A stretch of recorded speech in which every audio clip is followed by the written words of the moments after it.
السلام علیکم ورحمۃ اللہ وبرکاتہ۔ الحمدللہ الذی کفی وسلام علی عبادہ الذین اصطفی، اما بعد۔ عزیز سامعات، مجھے آپ کے سامنے جس عظیم صحابیہ کی سیرت بیان کرنی ہے وہ ہے خاتون احد حضرت عمارہ رضی اللہ تعالی عنہا۔ حضرت عمارہ رضی اللہ تعالی عنہا کا نام نصیبہ تھا، لیکن تاریخ میں انہوں نے اپنی کنیت ہی سے شہرت پائی۔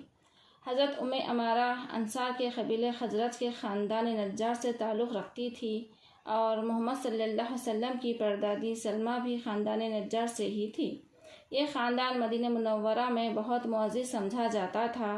اسی خاندان میں سے عمارہ رضی اللہ تعالیٰ عنہ کا بھی تعلق تھا۔ عمارہ رضی اللہ تعالیٰ عنہ کا حقیقی سرمایہ افتخار کچھ اور تھا، وہ تھا دین حق کی خاطر ہر وقت سربکف رہنے کا جذبہ اور محمد صلی اللہ علیہ وسلم سے زیادہ محبت اور عقیدت، جس نے ان کو اپنی جان، مال اور اولاد ہر شے سے بے نیاز کر دیا تھا۔ اسی اخلاص جذبہ نے ان کو اتنا بلند مرتبہ عطا کیا کہ بڑے بڑے صحابہ کرام رضی اللہ تعالیٰ عنہم ان پر فخر کیا کرتے تھے۔ حضرت عمارہ رضی اللہ تعالیٰ عنہ کا پہلا نکاح زید بن عاصم سے ہوا، جو ان کے چچا زاد بھائی تھے۔ ان سے ان کی 2 اولادیں ہوئیں، عبداللہ اور حبیب۔ ان دونوں بھائیوں نے شرف صحابیت حاصل کیا اور تاریخ میں بڑی شہرت پائی۔ زید کی وفات کے بعد حضرت عمارہ رضی اللہ تعالیٰ عنہ اربع بن عمرو رضی اللہ تعالیٰ عنہ کے عقد نکاح میں آئیں۔ ان سے 2 اولادیں تیمیم اور خولہ ہوئیں۔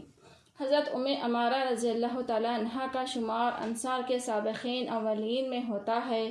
وہ اس زمانے میں اپنے سارے خاندان سمیت اسلام ہوئی جب بیعت عقبہ اولیٰ کے بعد حضرت مصعب بن عمیر رضی اللہ تعالیٰ عنہ یثرب میں اسلام کی تبلیغ کر رہے تھے۔ ہجرت نبوی صلی اللہ علیہ وسلم کے 3 سال مسلمانوں کو احد کا معرکہ پیش آیا۔ حضرت عمارہ رضی اللہ تعالیٰ عنہ بھی اس میں شریک ہوئیں اور ایسی شجاعت جان بازی اور عزم ثبات کا مظاہرہ کیا کہ تاریخ میں خاتون احد کے لقب سے مشہور ہوئیں۔ طبقات ابن سعد کی روایت کے مطابق ان کے شوہر اربع بن عمرو رضی اللہ تعالیٰ عنہ اور دونوں بڑے فرزند عبداللہ رضی اللہ تعالیٰ عنہ اور حبیب رضی اللہ تعالیٰ عنہ بھی غزوہ احد میں ان کے ساتھ شریک تھے۔ عمارہ رضی اللہ تعالیٰ عنہ جب تک مسلمانوں کا پلہ بھاری رہا، اس وقت تک وہ دوسری خواتین کے ساتھ مشکیزوں میں پانی بھر بھر کر مجاہدین کو پلاتی تھیں اور زخمیوں کی خبر گیری کرتی تھیں۔ جب ایک اتفاقی غلطی سے جنگ کا پانسا پلٹ گیا اور مجاہدین انتشار کا شکار ہو گئے، تو اس وقت رسول اکرم صلی اللہ علیہ وسلم کے پاس گنتی کے چند سرفروش باقی رہے۔ عمارہ رضی اللہ تعالیٰ عنہ نے یہ کیفیت دیکھی تو انہوں نے مشکیزہ پھینک کر تلوار اور ڈھال سنبھالی اور حضور اکرم صلی اللہ علیہ وسلم کے قریب پہنچ کر کفار کے سامنے سینہ سپر ہو گئی۔ یہ بڑا نازک وقت تھا، بڑے بڑے بہادروں کے قدم لڑکھڑا گئے تھے، لیکن یہ شیر دل خاتون کو استقامت بن کر میدان جنگ میں ڈٹی ہوئی تھی، اور دشمن جیسے جیسے محمد صلی اللہ علیہ وسلم پر حملہ کرنے کی کوشش کرتے، عمارہ رضی اللہ تعالیٰ عنہ دوسرے ثابت قدم مجاہدین کے ساتھ مل کر تیر اور تلوار سے دشمن کو روکتی۔ اتنے میں ایک مشرک نے ان کے سر پر تلوار کا وار کیا۔ عمارہ نے اسے اپنی ڈھال پر روکا اور پھر اس کے گھوڑے کے پاؤں پر تلوار کا ایسا بھرپور ہاتھ مارا کہ گھوڑا اور سوار دونوں زمین پر گر گئے۔ سرور عالم محمد صلی اللہ علیہ وسلم یہ ماجرا دیکھ رہے تھے۔ آپ صلی اللہ علیہ وسلم نے عمارہ رضی اللہ تعالیٰ عنہ کے بیٹے عبداللہ کو پکارا اور فرمایا، عبداللہ جاؤ اپنی ماں کی مدد کرو۔ محمد صلی اللہ علیہ وسلم کی آواز سنتے ہی عبداللہ رضی اللہ تعالیٰ عنہ نے اپنی ماں کی مدد کی اور مشرک کو جہنم واصل کر دیا۔ عین وقت ایک دوسرا مشرک تیزی سے آیا اور حضرت عبداللہ رضی اللہ تعالیٰ عنہ کا بایاں بازو زخمی کرتا ہوا نکل گیا۔ عمارہ نے اپنے ہاتھ سے عبداللہ رضی اللہ تعالیٰ عنہ کا زخم باندھا اور فرمایا، بیٹے جاؤ اور جب تک دم میں دم ہے دشمنوں سے لڑائی کرو۔ سبحان اللہ، کیا جانباز خاتون تھی عمارہ رضی اللہ تعالیٰ عنہ۔ بیٹا اتنا زخمی ہونے کے باوجود بھی پھر سے دشمنوں سے لڑنے کی تاکید فرما رہی ہے۔ حضور صلی اللہ علیہ وسلم ان کا جذبہ جان نثاری دیکھ کر فرمایا، اے عمارہ، جتنی طاقت تجھ میں ہے اور کسی میں کہاں ہوگی۔ جنگ احد میں کئی صحابہ رضی اللہ تعالیٰ عنہ کی بہادریاں سامنے آئیں، لیکن آپ صلی اللہ علیہ وسلم حضرت عمارہ رضی اللہ تعالیٰ عنہ کا نام لے کر فرمایا، آج عمارہ رضی اللہ تعالیٰ عنہ نے ان سب سے بڑھ کر بہادری دکھائی۔ جنگ احد میں ایک بدبخت نے دور سے محمد صلی اللہ علیہ وسلم پر پتھر پھینکا، جس سے آپ صلی اللہ علیہ وسلم کے 2 دندان مبارک شہید ہو گئے۔